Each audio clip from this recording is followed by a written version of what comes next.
दूसरा जीना by Siraj Anwar. Episode number 4।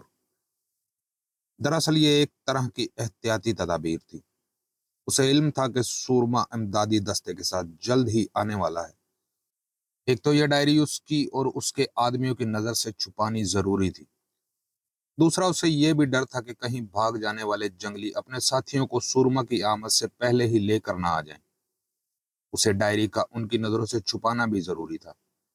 लंगूर गुड्डू अपनी आदत के मुताबिक एक दो बार बांसों पर ऊपर नीचे चढ़ा, डायरी के करीब पहुंचकर खूं खूं की आवाजें निकाली और फिर वापस नीचे आ गया। देखा जिमी भैया, गुड्डू भी इस बात से खुश है कि हमने डायरी महफूज जगह छुपाई है। सरवत ने लंगूर के सर पर मोहब्बत से हाथ फेरते हुए कहा। अंजम, मेरे ख्याल में वक्त कम है, असलम साहब ने कहना शुरू किया। आओ हम मिलकर सोचें कि इस इबारत का मतलब क्या है। मतलब तो शायद यही निकलता है कि इस जजीरे के साहिल पर 3 सीढ़ियां बनी हुई हैं और तीसरी सीढ़ी पर अगर चढ़ा जाए तो खजाना हमें मिल जाएगा। अंजम ने जवाब दिया। चढ़ा जाए क्या मतलब? असलम साहब ने कहा। क्या वो सीढ़ी या जीना सिर्फ 3 ही सीढ़ियां रखता है? हो सकता है कि वहां कोई ऐसा जीना भी हो जो समंदर के अंदर जाता हो। उसकी सिर्फ 3 सीढ़ियां पानी से बाहर हों और बाकी पानी के अंदर। और इस तरह वो खजाना समंदर की तह में से ढूंढना पड़ेगा। अम्मी ने आहिस्ता से कहा। आप ठीक कहती हैं अम्मी। अंजम की आंखें चमक उठी। जरूर इस तहरीर का यही मतलब है। वो खजाना समंदर में ही कहीं छुपा हुआ है और हम अगर जजीरे के साहिल साहिल घूमकर उसको जीने को तलाश कर लें तो सब काम आसान हो जाएगा। इस सही ला हासिल से क्या फायदा होगा? नईम ने काफी देर तक सबकी बातें सुनकर कहा। साहिल नौरोदी की कोई जरूरत नहीं। वो जीने हमारी मंजिल मकसूद बेशक हैं, मगर वो उसी मुकाम पर मस्तवार होंगे जहां मरीजा का बुत है। सब हैरत से नईम को तक रहे थे। उसकी बात किसी की समझ में नहीं आई थी। अंजम बौखला कर बोला। भाई खुदा के वास्ते, कभी तो आदमी भी बन जाया करो। तोते की तरह रटे रटाए फिक्रे बोलते रहते हो। नईम झींप गया था। काफी देर तक वो आसान लफ्ज सोचता रहा और फिर रुक रुक कर कहने लगा। मैं दरअसल ये कहना चाहता था कि साहिल साहिल घूमने की हमें क्या जरूरत है, जबकि हमें जीनों को आसानी से तलाश कर सकते हैं। तालियां तालियां। सरवत ने नईम को जलाने के लिए तालियां बजाई और फिर पूछा। जीने किस तरह तलाश किए जा सकते हैं? कैप्टन सिल्वर जब जंगल के नरके में फंसा हुआ होगा तो उसने कोई करीब की जगह ही इबारत लिखने के लिए ढूंढी होगी। साहिल से जब वो कुछ कदम जंगल में घुसा होगा तो उसे मरीजा का बुत नजर आया, लिहाजा उसने बुत पर वो तहरीर अपने खंजर से खोद दी होगी। इससे जाहिर हुआ कि वो जीने उसी मुकाम पर होंगे जहां कैप्टन सिल्वर उतरा होगा और जहां उसने सिसक सिसक कर जान दी होगी। शाबाश! अंजम ने खुश होकर जोर जोर से तालियां बजाना शुरू कर दी। खुदा का लाख लाख शुक्र है कि हमें प्रोफेसर ने आसान उर्दू में तकरीर कर दी और इसके साथ ही बहुत कारामद बात कही। असलम साहब ने मुस्कुरा कर कहा। भाई वाकई नईम की अकल की दाद न देना कंजूसी होगी। काफी देर तक वो लोग आपस में बातें करते रहे। मल्ला सुरमा अभी तक नहीं आया था। असलम साहब हैरान थे कि आखिर उससे हुआ क्या है और वो क्यों नहीं आया। अचानक उन्हें याद आया कि उन सब से एक बहुत बड़ी गलती सरजद हो गई है और वो खामखा बातों में वक्त जाया कर रहे हैं। हालांकि भागे हुए जंगली अपने कबीले को लाकर उन सब पर हमला कर सकते हैं। ये ख्याल आते ही जैसे किसी ने उन पर चाबी भर दी हो। उनके ख्याल में जंगली 2 तरफ से हमला कर सकते थे, एक तो समंदर की तरफ से और दूसरे जंगल की तरफ से। असलम साहब सोच रहे थे कि आखिर वो किस तरफ से उन पर हमला करेंगे। सच तो यह है कि ये सोचकर उनके पसीने छूट गए थे। उन्होंने हिसाब लगाया तो पता चला कि उनके पास 2 बंदूकें, 10 पेटी कारतूस, 5 पेटी बारूद, एक रिवॉल्वर और एक पिस्तौल है और उनके अलावा मिट्टी के तेल के 2 ड्रम भी मौजूद हैं। फौरन ही उन्होंने सरवत को दूरबीन देकर कहा कि वो नारियल के दरख्त पर चढ़ जाए और देखती रहे कि जंगली तो नहीं आ रहे। इतनी देर में वो दूसरा इंतजाम करते हैं। ये कहकर उन्होंने खाने की खाली डब्बों और खोखले नारियल में जल्दी जल्दी बारूद भरे और उनमें कतीले लगा दिए। फिर उन्होंने कारतूस की पेटी खोली और ढेर सारे कारतूस पहले अम्मी को दिए और फिर उन्होंने खुद लिए। नईम को यह बात इसी वक्त मालूम हुई कि अम्मी भी बंदूक चलाना जानती हैं। ये सब काम करने के बाद उन्होंने नईम और अंजम को एक एक रिवॉल्वर और पिस्तौल देते हुए कहा, उनमें से एक को जंगल की तरफ और दूसरे को समंदर की तरफ मुंह कर कर खड़े होना है। अम्मी के साथ नईम रहेगा और उसके साथ अंजम। हथियार चलाने की मशक उन्हें ही कर लेनी चाहिए। झोंपड़ी के उस हिस्से के सिमत में जो जंगल की तरफ था, सूखी झाड़ियां थीं और फिर उन झाड़ियों के बाद जंगल शुरू हो जाता था। असलम साहब ने एक कनस्तर में मिट्टी का तेल भरा और फिर ये तेल उन झाड़ियों पर जगह जगह डाल दिया। उन्होंने अंजम को हिदायत की कि इसी मुकाम पर खड़ा रहे, बल्कि बेहतर तो यह है कि किसी दरख्त के पीछे छुप कर खड़ा हो जाए। अम्मी और नईम से उन्होंने कहा कि अगर कुछ जंगली समंदर के रास्ते से हमला करें तो चूंकि झोंपड़ी ऊंची चट्टानों पर बनी हुई है, इसलिए नीचे साहिल पर आने वाले जंगली उन्हें फौरन नजर आ जाएंगे। अगर वो नीचे ही खड़े होकर चीखते चिल्लाते रहे तो उन्हें कुछ न कहा जाए। गोली उसी वक्त चलाई जाए जब कि वो चट्टान के ऊपर चढ़ते और झोंपड़ी तक पहुंचने की कोशिश करें। अगर वो नीचे ही खड़े रहें और उनके बाकी साथी जंगल की तरफ से हमला करें तो फिर इस सूरत में अम्मी को असलम साहब के साथ लड़ाई में शामिल हो जाना चाहिए, मगर नईम उसी जगह खड़ा रहेगा। अभी असलम साहब ये हिदायत दे ही रहे थे कि अचानक सरवत ऊपर से चिल्लाई, अब्बा जी, जंगल की तरफ से बहुत सारे जंगली उछलते कूदते आ रहे हैं। कितनी दूर हैं? असलम साहब ने चिल्ला कर पूछा और फिर सबको इशारा किया कि अपनी अपनी पोजीशन संभाल लें। सब लोग फुर्ती से अपनी अपनी जगह पहुंच गए। अभी बहुत दूर हैं अब्बा जी, लेकिन बड़ी तेजी से आ रहे हैं। सरवत की आवाज में खौफ था। घबराओ मत बेटी, वहीं बैठी रहो, पत्तों में छुप जाओ, असलम साहब ने कहा। अब्बा जी, अब्बा जी, सरवत ऊपर से चीखी। एक मोटर कश्ती अभी अभी साहिल से लगी है और उसमें से एक आदमी उतरकर साहिल पर आ गया है। हाँ हाँ, वो मल्लाह सुरमा ही होगा। असलम साहब ने जल्दी से समंदर की तरफ देखा। वाकई वो मल्लाह सुरमा था। उसके हाथ में भी बंदूक थी, मगर ताज्जुब की बात यह थी कि वो बिल्कुल अकेला था। असलम साहब को देखकर उसने हाथ हिलाया और फिर दोनों हाथों को भोंपू बनाकर चीखा, घबराइए मत, मैं आ गया हूं। अब्बा जी होशियार, जंगली आ गए, सरबत ने ऊपर से चीख कर कहा। वो झाड़ियों के पास आने ही वाले हैं। अंजम, झाड़ियों में फायर करो। शाबाश, जल्दी, असलम साहब चीखे और अंजम ने फायर करते ही असलम साहब ने खुद भी झाड़ियों पर फायर कर दिया। उनकी एहतियात और अक्लमंदी का राज अब खुला, क्योंकि फायर होते ही झाड़ियों में मिट्टी के तेल की वजह से आग लग गई और 1 मिनट में दूर दूर तक फैल गई। जंगलियों की भयानक चीखें सुनाई देने लगी। बहुत से जंगली अपने ही जोर पर आग का फलांगते हुए अंदर की तरफ आ गए। उनकी खातर तवाज़ा अंजम और असलम साहब ने गोलियों से की। उसके बावजूद भी कुछ जंगली गोलियों और आग की परवाह न करते हुए असलम साहब पर झपट पड़े।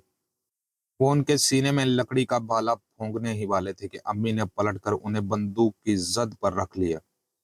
असलम साहब इस वक्त एक फौजी जनरल की तरह सोच समझ कर लड़ाई लड़ रहे थे।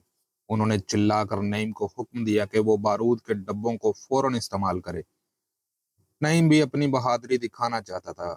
उसने फौरन एक डब्बा उठाया, माचिस से उसके कतीले में आग लगा दी, फिर भागता हुआ आगे बढ़ा और पूरी कुव्वत से वो डब्बा झाड़ियों की तरफ फेंक दिया। इतना बड़ा धमाका हुआ कि कानों के पर्दे फट गए। धमाके ने कई जंगलियों को हवा में उछाल दिया और उनकी चीखें धमाके के बाद भी सुनाई देती रहीं। नईम ने 4-5 बारूदी डब्बे इसी तरह उस सिमत में उछाल दिए। खौफनाक धमाकों से चट्टानें गूंज उठी। जख्मी जंगलियों की चीखें बड़ी भयानक थीं। असलम साहब ने जल्दी से सरवत को देखा। शायद वो मैदान जंग की हालत मालूम करना चाहते थे। सरवत ने हाथ के इशारे से बताया कि जंगली बुरी तरह भाग रहे हैं। फिर उसने चीख कर कहा कि अब वो सिर्फ 10-12 हैं और इतने खौफजदा हैं कि पीछे मुड़कर अपने जख्मी साथियों को भी नहीं देखते। असलम साहब ये सुनकर मुतमईन हो गए, मगर अचानक उन्हें ख्याल आया कि सुरमा अभी तक क्यों ऊपर नहीं आया। जब वो उसे देखने के लिए समंदर की तरफ गए तो ये देखकर उनकी चीख निकल गई कि 5 जंगलियों ने मल्लाह सुरमा को जमीन पर गिरा रखा है और उनके सीने पर पैर रखकर खड़े हैं। उसके साथ ही 10-12 जंगली आहिस्ता आहिस्ता चट्टानों के नुकीले पत्थरों को हाथ से पकड़ पकड़ कर ऊपर की तरफ आ रहे थे।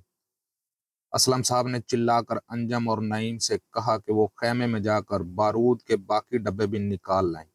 انجم اور نعیم دوڑتے ہوئے خیمے میں گئے۔ نعیم وہاں کھڑا رہا اور انجم ڈبے اٹھا اٹھا کر جھونپڑی کے باہر لانے لگا۔ نعیم وہ ڈبے اس انداز میں پکڑاتا جاتا اور یہ بھی دیکھتا جاتا کہ خیمے کے اندر کوئی ایسا ہتھیار تو موجود نہیں جس سے اس نازک موقع پر کام لیا جائے۔ لنگور گڈو اور تو کچھ نہیں کر سکتا تھا، بس ادھر ادھر اچھل کود کر رہا تھا۔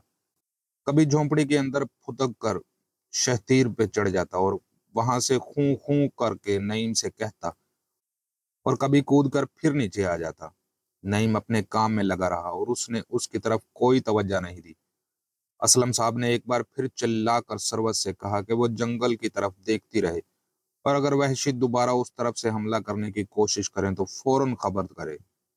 امی نے کتیلے میں آگ لگائی اور ڈبے والا بم جلدی سے اسلم صاحب کو دے دیا۔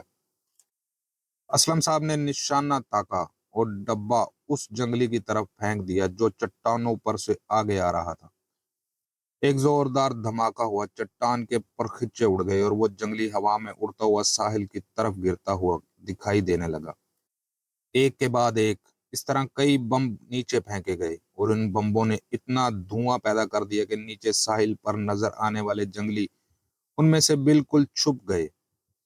اسلم صاحب نے اس کی پرواہ کیے بغیر کہ نیچے والے جنگلیوں کا کیا حشر ہوگا بمباری جاری رکھی۔ پھر اچانک ایک عجیب بات ہوئی۔ انہوں نے دیکھا کہ گڈو لنگور اچھلتا کودتا ان کی طرف آ رہا ہے۔ اس کے ہاتھ میں کوئی چیز تھی۔ جیسے ہی انجم نے اپنے ہاتھ کا بم کتیلے میں آگ لگا کر نیچے پھینکا تو گڈو نے بھی وہ چیز نیچے پھینک دی۔ وہ چیز جب نیچے جانے لگی تو سب ارے ارے کر کر رہ گئے۔ وہ چیز کیپٹن سلور کی ڈائری تھی۔ انجم سر پکڑ کر بیٹھ گیا۔ جواب میں گڈو نے بھی ایسا ہی کیا۔ نعیم اسے مارنے دوڑا تو وہ جلدی سے اچک کر ایک درخت پر چڑھ گیا۔ سب کو افسوس ہو رہا تھا کہ ڈائری مفت میں ہاتھ سے گئی۔ امی رہ رہ کر ہاتھ مل رہی تھیں۔ یہ موقع ایسا نہیں تھا کہ نیچے اتر کر ڈائری تلاش کی جاتی، کیونکہ لڑائی ابھی جاری تھی اور اسلم صاحب صرف دھوئیں کے جھٹنے کا انتظار کر رہے تھے۔ اور جب یہ دھواں ختم ہوا تو اسلم صاحب نے ایک عجیب و غریب منظر دیکھا۔ کچھ جنگلیوں کی لاشیں نیچے ساحل پر پڑی ہوئی تھیں اور دور بہت دور وہ جنگلی جنہوں نے سرما کو گرفتار کر رکھا تھا اب اسے گھسیٹتے ہوئے تیزی سے آگے ہی آگے بھاگتے جا رہے تھے۔ یہ تو بہت برا ہوا، اسلم صاحب نے کہا۔ وہ بیچارہ تو ہماری مدد کرنے آیا تھا، ہم اسے ضرور آزاد کرائیں گے۔ انجم نے سینہ تان کر کہا، یہ بڑا مشکل کام ہے بیٹے، ہم لوگ اوپر تھے اور وہ نیچے، اس لیے ہم نے ان پر قابو پا لیا۔ ان کے علاقے میں جا کر ان پر قابو پانا ٹیڑھی کھیر ہے۔ پھر اب کیا کریں؟ امی نے پوچھا۔ یہی رہ کر اگلی لڑائی کی تیاری، ہو سکتا ہے کہ ہمیں ان سے دو دو ہاتھ کرنے پڑیں۔ بس تو یہ طریقہ کیجیے، انجم نے کچھ سوچتے ہوئے کہا۔ ہم میں سے ایک ایک آدمی باری باری خیمے کے باہر پہرا دیتا رہے گا اور باقی آرام کریں گے۔ جو لوگ اندر ہوں وہ بھی باری کے حساب سے سوئیں، جو جاگتے رہیں وہ ہتھیار کو درست کریں اور ڈبوں اور ناریلوں کے بم بنائیں۔ بالکل ٹھیک، نعیم نے کہا۔ تمہاری دور اندیشی اور فہم ادراک لائق صدر ستائش ہے بھائی پروفیسر، خدا کے لیے کرم کرو، ٹیڑھے رستے پر جانے کے بجائے سیدھی راہ پر آ جاؤ۔ انجم یہ کہتے ہی نعیم پر جھپٹ گیا اور اس بار اس نے خود ہی مشکل الفاظ کے معنی بتاتے ہوئے کہا، میرا مطلب ہے کہ تمہاری عقل کی جتنی تعریف کی جائے کم ہے۔ اچھا بھائی، تو آؤ اب کام شروع ہو جائے۔ اسلم صاحب خیمے کی طرف بڑھنے لگے اور پھر انہوں نے سروت کو اشارہ کرتے ہوئے پوچھا کہ کیا حال ہے؟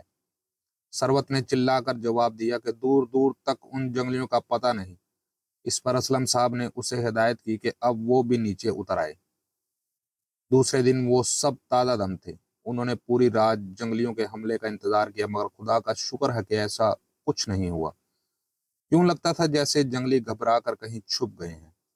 ویسے ان کے حملے سے اسلم صاحب نے اندازہ لگایا تھا کہ ان کی تعداد بہت زیادہ نہیں، لیکن وہ خود کتنے بھی ہوں، اپنے بچاؤ کے لیے اسلم صاحب ہر وقت تیار رہنا چاہتے تھے۔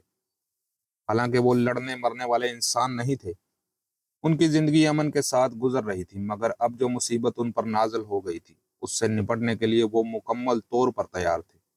एक चींटी भी खुद को बचाने की खातिर हाथी को काटने लगती है। वो तो फिर एक इंसान थे। सबसे बड़ी तकलीफ जो उन्हें हुई वो वायरलेस सेट का टूट जाना था। वो ये बात नहीं समझ सके कि वायरलेस सेट किस तरह तबाह हुआ था।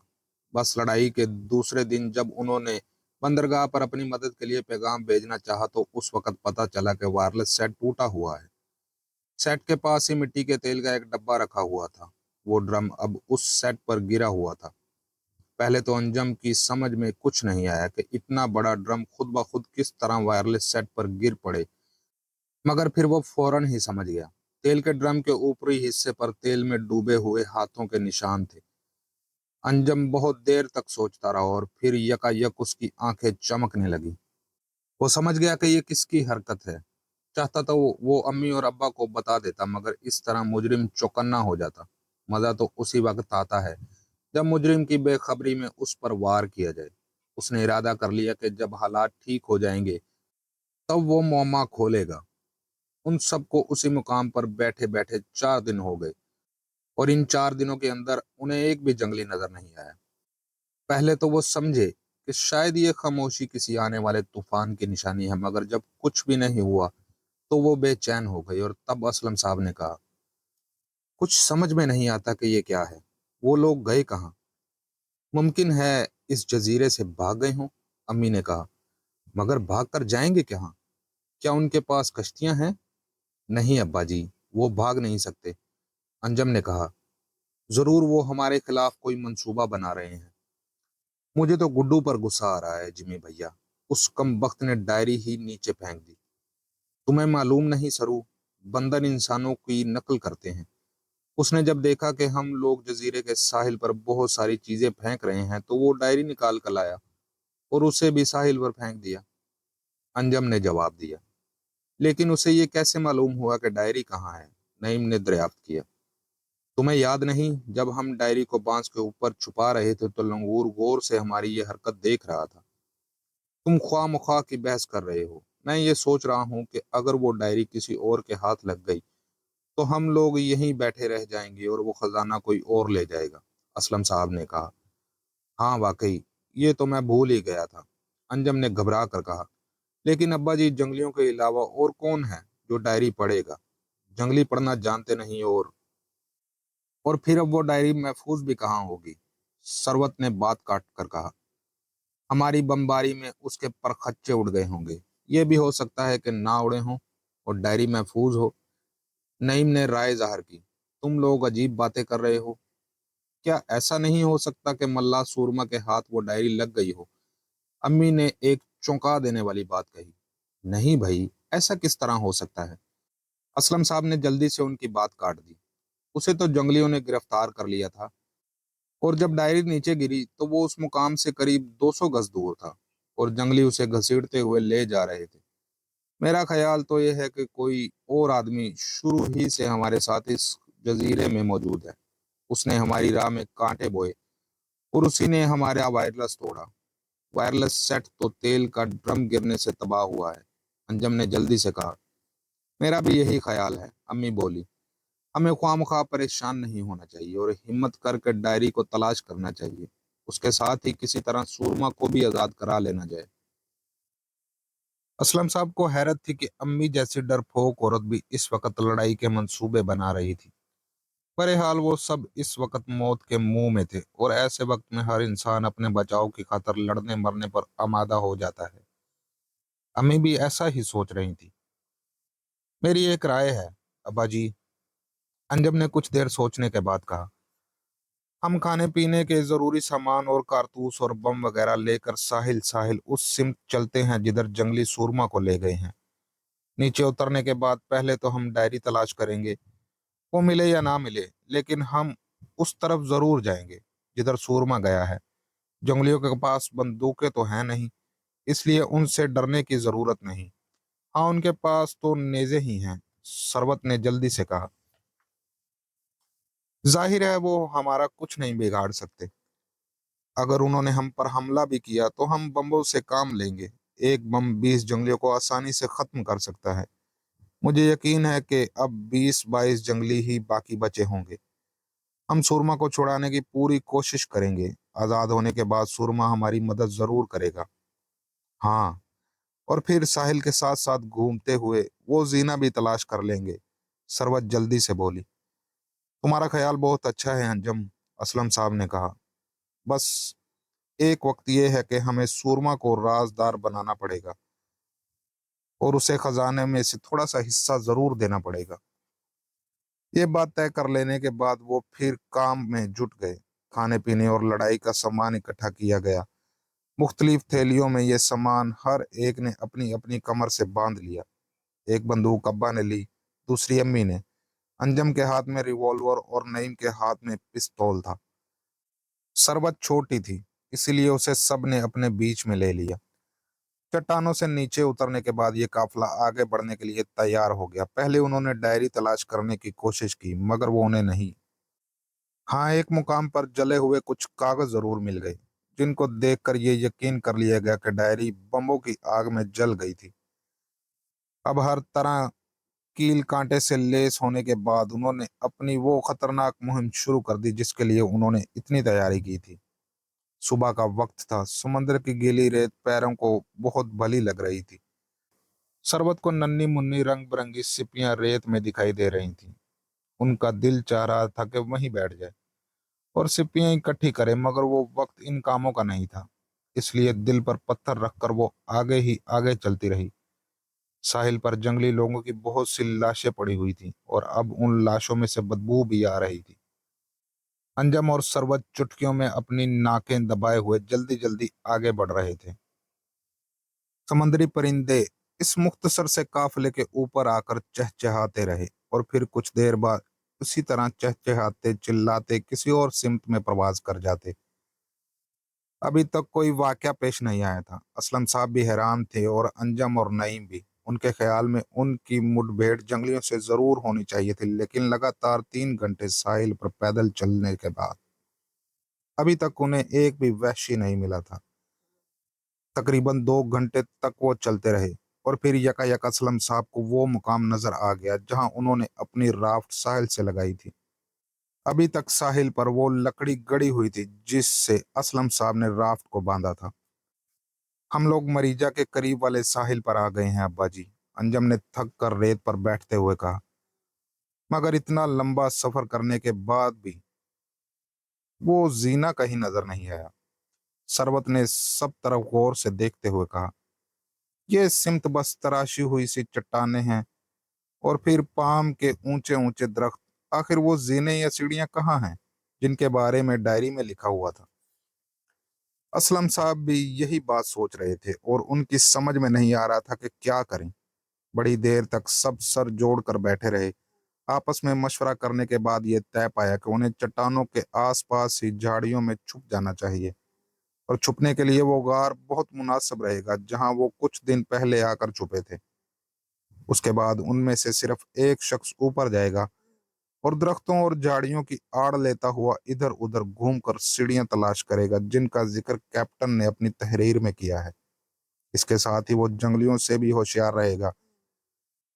अगर खुदा न खास्ता कोई हादसा पेश आ जाए तो फौरन हवाई फायर कर देगा ताकि दूसरे ऐन वक्त पर उसकी मदद के लिए पहुंच सके। अंजम ने इस मकसद के लिए अपनी और नईम की खिदमात पेश की, मगर असलम साहब ने इनकार कर दिया। बेवकूफ़ी की बातें मत करो, मैं पहले ही तुम दोनों को अपने से अलग कर कर पछता रहा हूँ। भला ये किस तरह मुमकिन है कि बड़े तो बैठे रहें और बच्चे दुनिया भर के काम करते फिरें? मगर अब्बा जी, नहीं, हरगिज नहीं। ये काम मैं खुद करूंगा। तुम दोनों यहाँ बैठकर अपनी माँ और सरबत की देखभाल करो। अव्वल तो खुदा ने चाहा मुझे कोई खतरा पेश नहीं आएगा, और अगर आया भी तो मैं फौरन ही हवाई फायर कर दूंगा। तब तुम्हें इख्तियार है कि मेरी मदद का जो तरीका चाहो इख्तियार करो। अम्मी मजबूर थी, वो चाहती तो थी कि असलम साहब को जाने से रोक दे, मगर फिर ये सोचकर उनकी बजाय अंजम को जाना पड़ेगा, खामोश हो गईं। असलम साहब ने खाने पीने का सामान अपनी कमर से बांधा, बंदूक और कारतूस उठाए, एक भरपूर नजर सब पर डाली और खुदा हाफिज कहकर जंगल की तरफ रवाना हो गए। وہ झुक कर चल रहे थे और बंदूक हाथ में लिए चौकन्ने थे। जब वो जंगल के अंदर गायब हो गए तो अंजम और नईम ने मिलकर गार के अंदर पड़े हुए पत्थर बाहर निकाल कर फेंक दिए। गार को अच्छी तरह साफ किया। सरवत और अम्मी को वहां चादर बिछाकर बैठा दिया और फिर खुद गार के करीब खड़े होकर पहरा देने लगे। जिमी भैया, सरवत कुछ सोचकर बोली, खुदा न ख्वास्ता अब्बा को कुछ हो गया तो हम में से कौन उनकी मदद को जाएगा। चुप रहो सरू, बुरी बात मुंह से ना निकालो। अम्मी का दिल तड़प गया था। ऐसा नहीं होगा सरू, अंजम ने तसल्ली दी। अगर ऐसा हुआ भी तो सिर्फ मैं उनकी मदद के लिए जाऊंगा। मैं भी जाऊंगा, नहीं मकड़ कर बोला। नहीं, हम सब जाएंगे। यहाँ कोई सहम सहम कर मरने के लिए तैयार नहीं रहेगा। अम्मी के लब कपकपा रहे थे और वो समंदर की लहरों पर नजर जमाए हुए थी। असलम साहब को गए हुए 2 घंटे से ज्यादा हो चुके थे, मगर अब तक ना तो वापिस आए थे और ना उन्होंने कोई हवाई फायर किया था। अम्मी को अब सचमुच फिक्र होने लगी थी। वो जजीरा इतना लंबा चौड़ा तो था नहीं कि किसी खास जगह को तलाश करने के लिए इतना वक्त लग जाए। फिर आखिर वो कहाँ गए? अगर खुदा न खास्ता उन्हें कोई खतरा पेश आ गया था तो उन्होंने हवाई फायर क्यों नहीं किया? फायर की आवाज पर सबके कान लगे हुए थे, मगर कुछ नहीं हुआ। 3 घंटे और बीत गए और अब अंजम को एहसास हुआ कि उन सब ने ये वक्त बेकार ही गवाया। जब वो खेमे से चले थे तो सुबह के 8 बजे थे और अब शाम के 6 बजने वाले हैं। सूरज आसमान का आधा चक्कर काटकर मगरिब में समंदर के अंदर डूब रहा था और उसके साथ ही उन सब के दिल भी डूब रहे थे।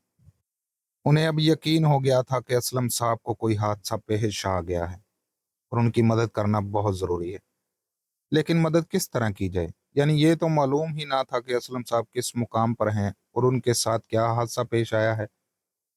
अंजम और नईम जैसे लड़कों की बला बसात ही क्या।